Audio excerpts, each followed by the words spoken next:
आणि बाबासाहेब मुळे आपला शिरपूर तालुका हा शिक्षणामध्ये त्यांच्या विचाराने आपण पुढे गेलेलो आहे। फक्त आपला समाज काहीतरी गडबडमध्ये आहे। डॉक्टर बाबासाहेब आंबेडकरांचं तर आपण सर्व करतो, पण शिक्षण आला का आपण मागे पडतो। तर त्यांनी आपल्याला काय सीख दिलेली आहे त्याची सर्वांनी आठवण ठेवायला पाहिजे। बाबासाहेबने आपला सर्वांना असलेले संदेश शिका, संघटित व्हा और संघर्ष करा।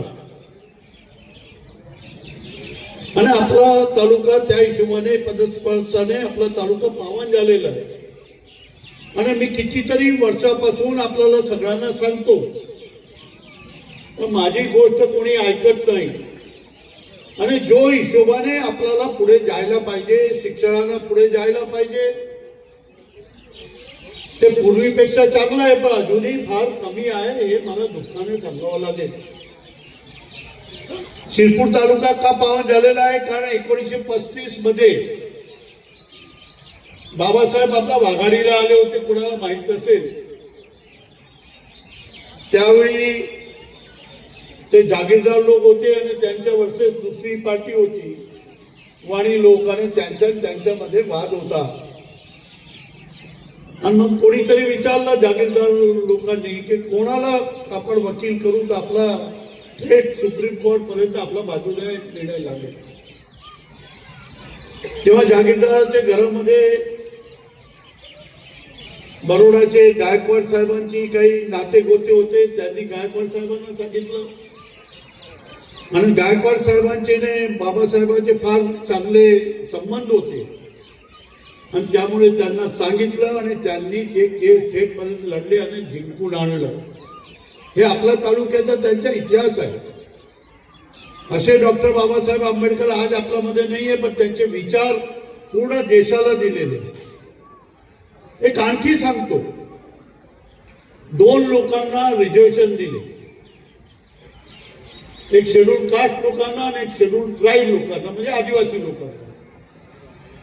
आमचे बाजूला बसलेले आमदार ते तर आदिवासी आहेत, पण सगळ्यापेक्षा दुःखाने एक सांगावं लागेल, त्यांचा समाज शिकायला लागला। आज शिरपूरमध्ये पहिले 5 जे पैसे कमवणारे डॉक्टर 1, 2, 3, 4, 5 आहेत, ते ओपनचे जे लोक आहेत त्यांच्यापेक्षा जास्त प्रॅक्टिस ते आदिवासी समाजाच्या डॉक्टरांची आहे। आणि आपण का मागे पडलेलो ते मला समजत नाही।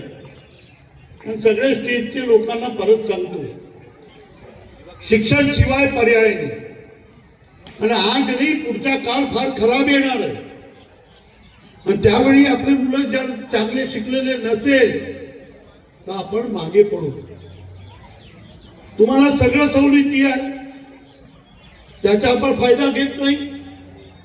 2000 मध्ये या देशाची जनसंख्या 100 कोटी होती, 2010 मध्ये 121 कोटी झाली, 2020 मध्ये 140 कोटीची झाली, आणि 2030 मध्ये आजच्या 4 वर्षानंतर या देशाची जनसंख्या 165 कोटी होणार आहे। हजारो वर्षामध्ये 100 कोटीवर आलो, आणि 30 वर्षात आपण 65 कोटी जन्माला मुलं आणणार। तर त्यांना जे नोकऱ्या पाहिजे, त्यांना जे 2 पायावर मजबूत उभा राहण्याची शक्ती पाहिजे, ते शक्ती शिक्षण शिवाय मिळू शकत नाही। आणि ते बाबासाहेबांनी आजच्या 100 वर्ष पूर्वी सांगितलं होतं। आपण त्यांचे अनुयायी आहे, सगळं आहे, फार जोरात आपण उत्सव मनवतात, पण आपल्या मुलांवर लक्ष घालत नाही। आज सगळ्यापेक्षा महत्वाची चीज, मी तर जाणार आहे कधी ना कधी, पण हे शब्द माझे पुढच्या पिढीला आठवण राहील, आणि त्यामुळे आपण सर्वांनी त्याच्यावर लक्ष घालायचं आहे। सगळी सवलत आहे, त्याचा उपयोग घेत नाही। नुसतं पुढारी व्हायला तर किती लोक आहेत, तो मुलांचं जर विचारलं, माझ्या मुलं आता शिकायचे, पाहतोय, करतोय। आपण पुढारपणामध्ये नंबर 1 आणि शिकवण्यामध्ये मागे आहोत, त्याच्यामध्ये बदल घडवायला पाहिजे। मी शिरपूरमध्ये सगळंच करून दिलेलं आहे. आता थोड्या दिवसामध्ये आपण ग्रामीण भागाच्या सर्वोत्तम दवाखान्याचं उद्घाटन सीएम साहेब करायला, ते सगळं मी करून दिलं. जे जे गावामध्ये पाहिजे, जे तालुक्याला पाहिजे, पहिला त्याची जमीनमध्ये पाणी यायला पाहिजे, आपण पाणी आणलं. त्याच्या जीवनामध्ये शिक्षण पाहिजे, ते शिक्षणासाठी शिरपूर एकमेव तालुका आहे महाराष्ट्रात की 72,000 वस्ती आहे आणि 44,000 विद्यार्थी शिरपूरमध्ये शिकतायत. हे महाराष्ट्राचे एकमेव शहर आहे. तिसरं आपण 4थी शिकलेले, 5वी शिकलेले, 10वी शिकलेले आहे. मुलांच्या 15 ते 17,000 मुलं आपली फॅक्टरीमध्ये काम करतात. आणि चौथा शिरपूर एकमेव शहर आहे की जिथे 5 गरबी असेल तिथे कॉन्क्रीटचा रोड आहे, अंडरग्राउंड गटर आहे, पिण्याचं पाणी आणि लाईट आहे. हे एकमेव पूर्ण महाराष्ट्रात एकमेव शहर आहे. 5 ते 7 लाख झाड आपण लावलेले आहे. आणि आता आपण नर्सिंग कॉलेज पासून तर मोठा हॉस्पिटल, आयुर्वेदिक हॉस्पिटल, हे तिघेची सुरुवात होणार.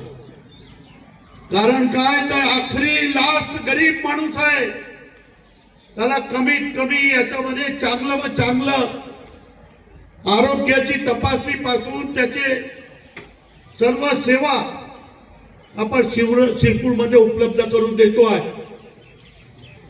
पण जर आपण दलित समाज जर शिकला नाही तर जीवनामध्ये आपण मागे राहू. आणि बाबासाहेब आंबेडकरने जे आपल्याला मंत्र दिलाय त्याच्याने आपण मागे राहू.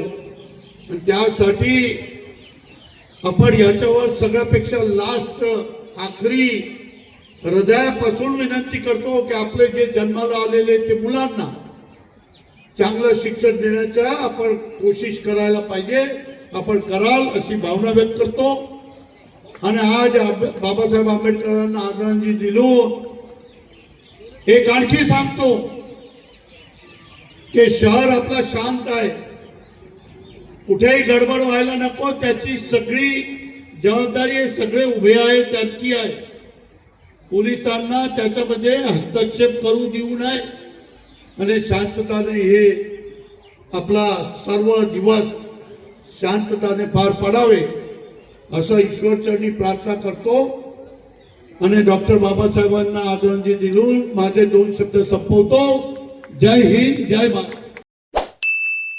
सबस्क्राईब करा, बेल आयकॉनचे बटन दाबा, सोबत शेअर करायला विसरू नका.